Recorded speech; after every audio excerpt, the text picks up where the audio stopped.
Ni ne Yarima Abdallah. 'Yan mata da 'yan samari ku matso kusa ga ci gaban labarinmu mai taken ƙaddarar rayuwa. Idan kun shirya a kafta.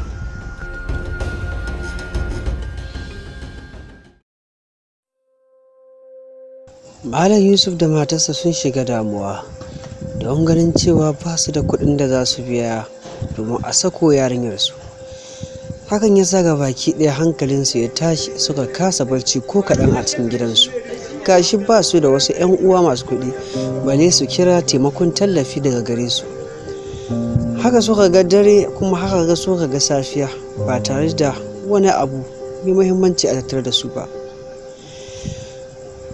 Bayan safiya ta waye kuwa Malam Yusuf ya yanke shawarar cewa anya ba gidansa zai siyar ba, in ya so su koma gidan kakarsa. Ai kuwa tuni wannan shawarar take ta mai yawo aka, sai ya nemi su yi shawara da matarsa, domin gaskiya ya kamata a ce ya siyar da wannan gidan domin shi kaɗai ne kadararsa a rayuwarsa. Malam Yusuf ya yanke shawarar cewa shi fa ya riga da ya yanke shawara zai siyar da gidansa. Matarsa ta ce, to yanzu idan har ka siyar da gidanka, a ina kake tunanin za mu je mu zauna? Ka san ba mu da wani gida idan har ba wannan ba. Malam Yusuf ya ce, ki kwantar da hankalinki, daga zarar na siyar da gidan nan za mu koma gidan kakata mu zauna.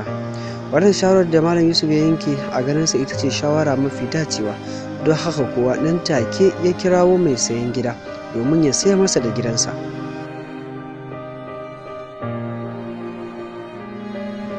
Bayan mai sayan gidan ya zo ba tare da wani cece-kuce ba, ya sayar da gidansa naira miliyan 5,500,000.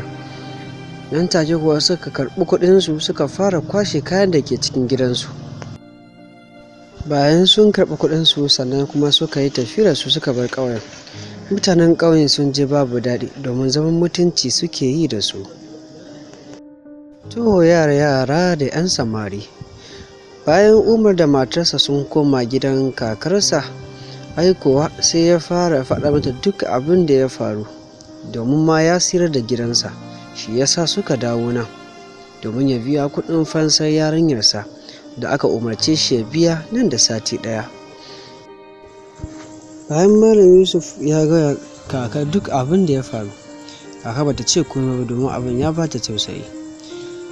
Can take kaka cikin sauri ta ce, to yanzu yaushe za ka je ka kai kuɗin fansa?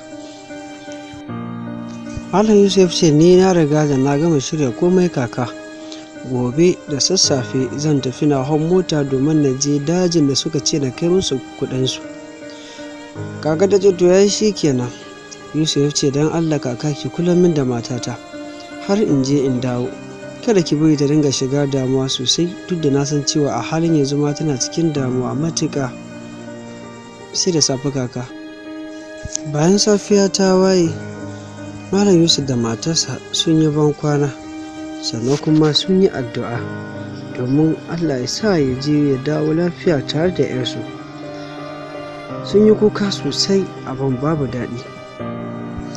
Bayan safiya ta waye, Malam Yusuf ya yi ban kwana da kakarsa tana kuka, sannan ya sanar da ita insha Allah zai dawo kuma ta kula masa da matarsa, kuma ta kasance tana masa addu'a domin ita kaɗai daga matarsa suka rage masa.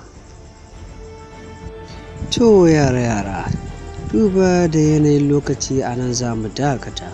Ni Yarima Abdallah Muhammad nake cewa kar ku manta da subscribe, sannan ku danna ƙararrawa domin samun sabbin labarai na cikin sauƙi. Sai mun haɗu a labari na gaba. Ku kasance da ni sai da safe.